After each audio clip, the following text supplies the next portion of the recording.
Hello दोस्तों, आज फिर से एक नई प्रेम कहानी के साथ आया हूँ।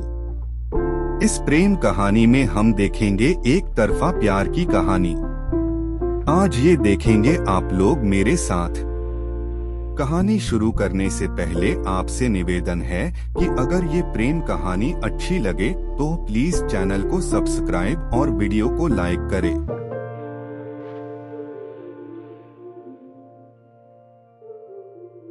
एक गांव में एक सोहेल नाम का लड़का रहता था।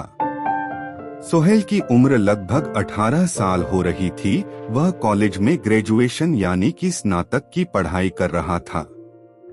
वह लड़का पढ़ने लिखने में तो काफी ज्यादा नॉर्मल था। मतलब कि पढ़ाई लिखाई के मामले में वह लड़का ना तो ज्यादा तेज था और ना ही ज्यादा खराब था। सोहेल का रोल नंबर अपनी कक्षा में हमेशा 3 या 4 नंबर पर होती थी। सोहेल पढ़ाई लिखाई के साथ साथ प्यार मोहब्बत वाली चीजों पर भी काफी ज्यादा विश्वास करता था।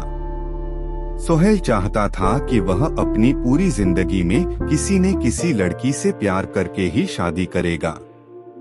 जयपुर शुरुआत में ग्रेजुएशन में पढ़ाई कर रहा था तो प्रथम सेमेस्टर में उसे किसी प्रकार की कोई प्यार करने की हिम्मत नहीं लगी थी। लेकिन जैसे ही वह दूसरे सेमेस्टर में जाते हैं उसे एक लड़की में काफी ज्यादा सुंदरता देखने लगता है। लेकिन वह लड़की क्लास में हमेशा प्रथम नंबर पर आती थी। इसका मतलब है कि वह लड़की जिसका नाम नेहा था यहाँ हमेशा क्लास में प्रथम आती थी और पढ़ाई लिखाई करने में सोहेल से भी काफी ज्यादा आगे थी। पहले तो सोहेल अपने कॉलेज के क्लास के भी दिन नहीं जाया करता था, लेकिन जब से वह उस लड़की यानी कि नेहा को देखा था तो वह कॉलेज पर प्रतिदिन जाने के लिए बेबस हो गया था। सोहेल को उस लड़की से एक तरफा प्यार होने के कारण सोहेल कॉलेज प्रतिदिन और लगातार जाने लगा था, जिससे कि उसकी पढ़ाई अच्छी होने लगी थी। अब उसे और भी अच्छी तरह से समझ आने लगा था, क्योंकि अपने प्यार के सामने बेइज्जती होने के डर से वह सभी टास्क और सभी लिखने वाली चीजें सबसे पहले ही कर लिया करते थे। नेहा जिस तरह सेमेस्टर में फर्स्ट आती थी, ठीक उसी तरह सोहेल भी सोच रहा था कि अगर मैं भी पढ़ने लिखने में काफी तेज तर्रार बन जाऊंगा तो हो सकता है नेहा मुझे पसंद करने लगेगी। लेकिन यह बात तो अलग है, सोहेल तो पहले से ही नेहा को मन ही मन पसंद करने लगा था।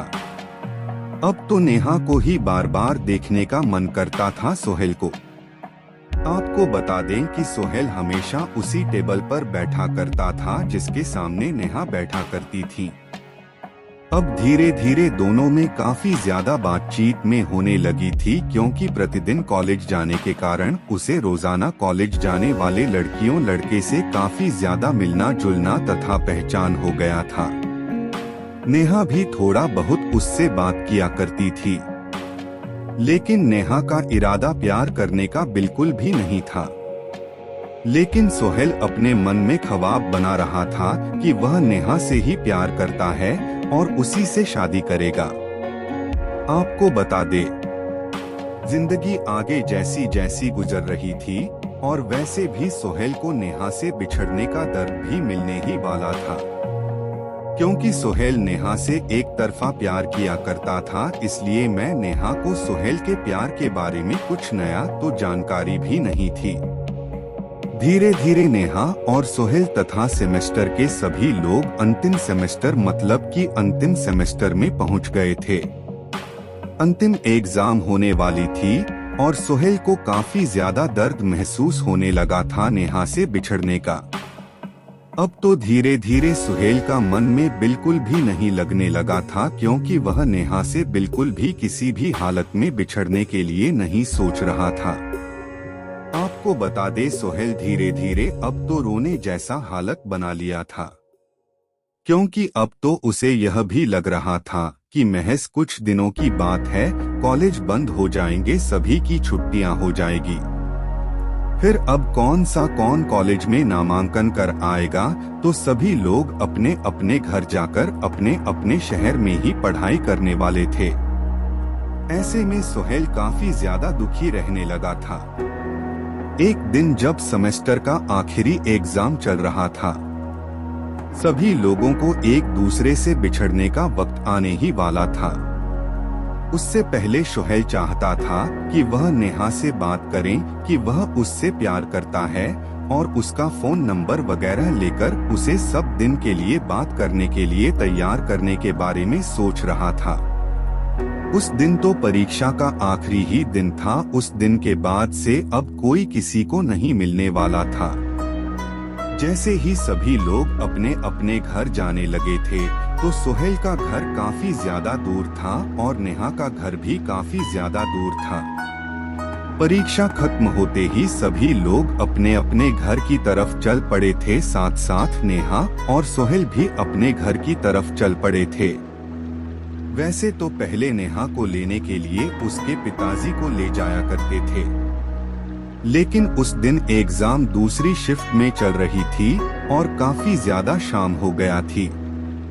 हो सकता है नेहा के पापा को किसी तरह का कोई काम हो और से लेने के लिए नहीं आए थे।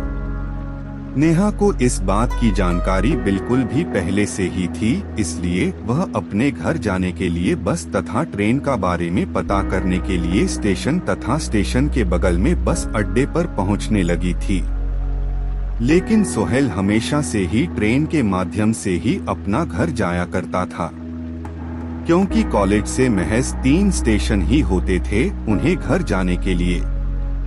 क्योंकि सोहेल का घर और कॉलेज मात्र 15 किलोमीटर की दूरी पर ही थी, लेकिन बस तथा ऑटो में किराया ज्यादा होने के कारण वह हमेशा ट्रेन से ही सफर किया करता था। हमेशा की तरह उस दिन भी सोहेल अपना घर जाने के लिए रेलवे स्टेशन में जाकर ट्रेन का इंतजार कर रहा था। ठीक वैसे ही उधर से नेहा गुजरती हुई आ रही थी। जैसे ही सोहेल की नजर नेहा पर पड़ती है, वह काफी ज्यादा विचलित हो गया है और आश्चर्यचकित हो जाता है। सोहेल सोचता है कि आज नेहा स्टेशन पर क्या कर रही है। हो सकता है नेहा भी अपना घर उसी ट्रेन से जाने वाली है जिस ट्रेन से मैं जाऊंगा। ऐसे में जैसे ही नेहा की नजर सोहेल पर पड़ी, वह तुरंत जाकर सोहेल से पूछती है कि मुझे भी घर पे ट्रेन से जाना है, चलो अच्छा हुआ तुम मिल गए हो, अब हम दोनों साथ में अपने घर के लिए चलेंगे। तभी सोहेल कहता है कि हाँ ठीक है, हम दोनों साथ में चलेंगे। उसके बाद नेहा पूछती है कि ट्रेन कितने बजे आएगी। तभी सोहेल कहता है कि अभी ट्रेन की कोई जानकारी उपलब्ध तो नहीं है, हो सकता है कुछ टाइम लगेगा, उसके बाद ट्रेन आ जाएगी। फिर दोनों में आपस में बातचीत शुरू हो जाती है। दोनों काफी घंटे तक बातचीत करते हैं। फिर उसके बाद दोनों ट्रेन के आते ही उस पर चढ़कर अपने घर के तरफ चल पड़ते हैं। दोनों एक साथ एक ही सीट पर बैठते हैं। दोनों में काफी मेल होने के कारण दोनों आपस में अपने मोबाइल नंबर शेयर कर लिए थे, ताकि किसी प्रकार की जानकारी शेयर करने के लिए उसे कठिनाइयों का सामना करना ना पड़े। घर जाते ही उसके एक दिन बाद दोनों आपस में बातचीत करने के लिए मोबाइल फोन पर बात करते हैं। दोनों में काफी अच्छी मित्रता हो गई थी। कॉलेज के बाद दोनों अपने घर में बोर हो रहे थे। दोनों बातचीत करके अपना अपना मन बहलाया करता थे।